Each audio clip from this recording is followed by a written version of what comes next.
നടുറോഡില് Thiruvananthapuram mayor Arya രാജേന്ദ്രനും KSRTC ഡ്രൈവറും വഴക്ക്. Transport യാത്ര മുടങ്ങി. ഡ്രൈവറോട് വളരെ മോശമായ രീതിയിൽ സംസാരിച്ചു മേയറെന്നും, മേയറോട് വളരെ മോശമായ രീതിയിൽ ഡ്രൈവർ സംസാരിച്ചു എന്നും ആക്ഷേപം. അങ്ങനെയുള്ള വീഡിയോകളൊക്കെ ഇപ്പം പാറിപ്പറക്കുന്നുണ്ട്. ഇവിടെ മേയർ ആര്യ രാജേന്ദ്രൻ ഭർത്താവ് സച്ചിൻ ദേവ് MLA അവർക്ക് സൈഡ് കൊടുത്തില്ല എന്ന് പറഞ്ഞ് റോങ് സൈഡിൽ കൂടെ അവരുടെ കാറ് മുന്നോട്ടെടുത്തു എന്നാണ് KSRTC ഡ്രൈവർ ശംഭു പറയുന്നത്.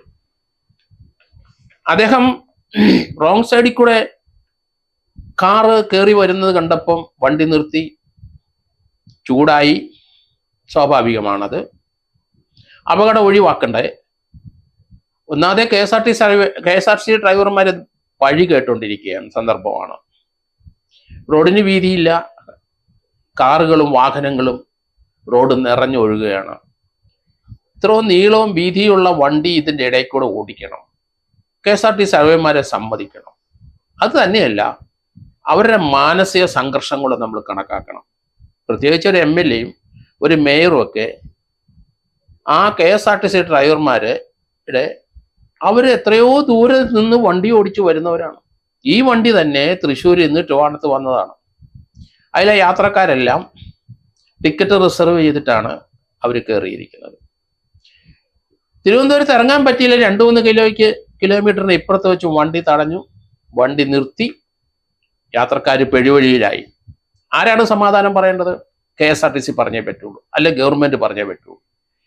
ഗവൺമെന്റിന്റെ ഉത്തരവാദിത്തമുള്ള ഒരു പോസ്റ്റിലിരിക്കുന്ന മേയർക്ക് സംസ്ഥാനത്തെ ഒരു വണ്ടി തടയാൻ അധികാരമുണ്ടോ? ഇല്ല. ഒരു MLA ആ വാഹനം തടയാനുള്ള അധികാരമുണ്ടോ? ഇല്ല. രണ്ടുപേരും തടഞ്ഞിരിക്കുന്നു. യാത്രക്കാര് തൃശ്ശൂരിൽ നിന്ന് വാഹനത്തെ റിസർവ് ചെയ്ത് അവരുടെ മൊബൈൽ നമ്പരും കൊടുത്ത് റിസർവ് ചെയ്ത് വന്നവരാണ്. അവർക്കുണ്ടായ നഷ്ടം ആര് നികത്തും? തീർച്ചയായിട്ടും മേയർ നഷ്ടം കൊടുക്കേണ്ടി വരും, MLA നഷ്ടം കൊടുക്കേണ്ടി വരും, KSRTC മന്ത്രി നഷ്ടം കൊടുക്കേണ്ടി വരും. അതിലേക്ക് കാര്യങ്ങൾ നീങ്ങുകയാണ്. പക്ഷേ KSRTCയിലെ മന്ത്രി ഗണേഷ് കുമാർ കൃത്യമായ ചില കാര്യങ്ങൾ പറഞ്ഞു. അതിന് അദ്ദേഹത്തിനെ അഭിനന്ദിക്കാതിരിക്കാൻ കഴിയില്ല. ആര് തെറ്റ് ചെയ്താലും, എത്ര വലിയ ആളായാലും ശരി, അത് മനസ്സിലാക്കിയ ശേഷം മാത്രമേ ആ ഡ്രൈവർക്ക് എതിരായി നടപടി ഉണ്ടാവുകയുള്ളൂ എന്ന് അദ്ദേഹം പറഞ്ഞത് നല്ല കാര്യം. സത്യവും നീതിക്ക് ഈ രാജ്യത്ത് വിലയുണ്ടാകണം. ഒരു മേയറോ ഒരു MLA യോ അനാവശ്യമായി ഒരു വാഹനത്തെ, സർക്കാരിൻ്റെ തന്നെ ഒരു വാഹനത്തെ തടയാൻ ഇവർക്ക് അധികാരമില്ല, അവകാശമില്ല. അതിൽ നിന്നുണ്ടാകുന്ന നഷ്ടം, യാത്രക്കാർക്കുള്ള നഷ്ടം ഇവരുടെ കയ്യിൽ നിന്ന് കൊടുക്കേണ്ടി വരും. അതിനകത്ത് രാഷ്ട്രീയം പറഞ്ഞിട്ട് കാര്യമില്ല. അയാൾ മോശമായിട്ട് പെരുമാറി ആംഗ്യം കാണിച്ചു, മോശമായ ആംഗ്യം കാണിച്ചു എന്നൊക്കെയാണ് പറയുന്നത്. അദ്ദേഹം അത് നിഷേധിച്ചു. ഇത് ഏത് സ്ത്രീയാണെന്ന് എനിക്കറിയില്ല, ഇവര് മേയറാണെന്ന് അവർ പറഞ്ഞപ്പോഴാണ് മനസ്സിലായെന്നാണ് യദു പറയുന്നത്. ആ ഡ്രൈവർ ഡെയിലി വേജസുകാരനാണ്. അയാള് തൃശ്ശൂരിൽ നിന്ന് അപകടം ഉണ്ടാകാതെ എത്രയോ യാത്രക്കാരെ റിസർവ് ചെയ്ത് വന്ന യാത്രക്കാരുമായിട്ട് വന്ന് തിരുവനന്തപുരത്ത് ഡെസ്റ്റിനേഷനിൽ ഏകദേശം എത്താൻ 2-3 കിലോമീറ്റർ ഉള്ളപ്പോഴാണ് ഈ സംഭവം. യാത്രക്കാരെല്ലാം വഴിയിൽ ഇറങ്ങി. അവരുടെ ദുഃഖം, അവരുടെ പ്രയാസവും അവരുടെ നഷ്ടവും ആര് സഹിക്കും?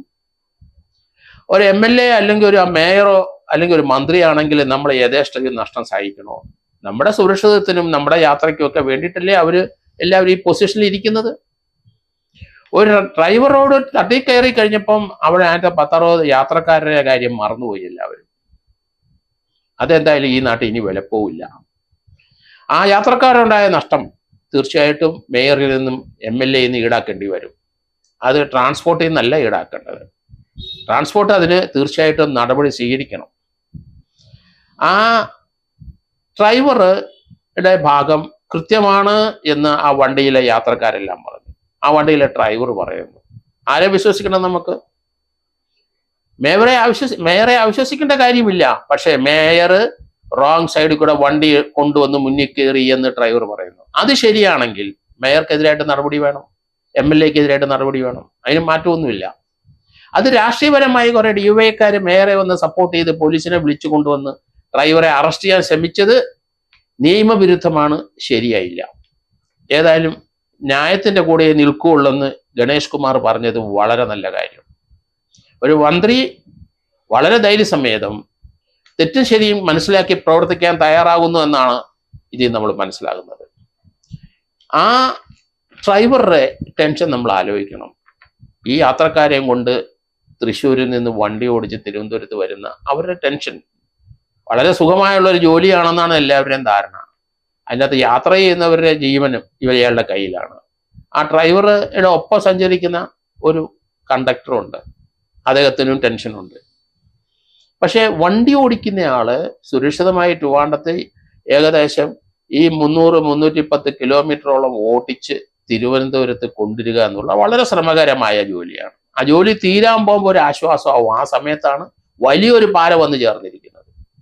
അതുകൊണ്ട് ഈ കേസിനെ സംബന്ധിച്ച് ഇതിനെ സംബന്ധിച്ച് ഒരു അന്വേഷണം KSRTC വിജിലൻസ് നടത്തുന്നുണ്ട്, നല്ല കാര്യം.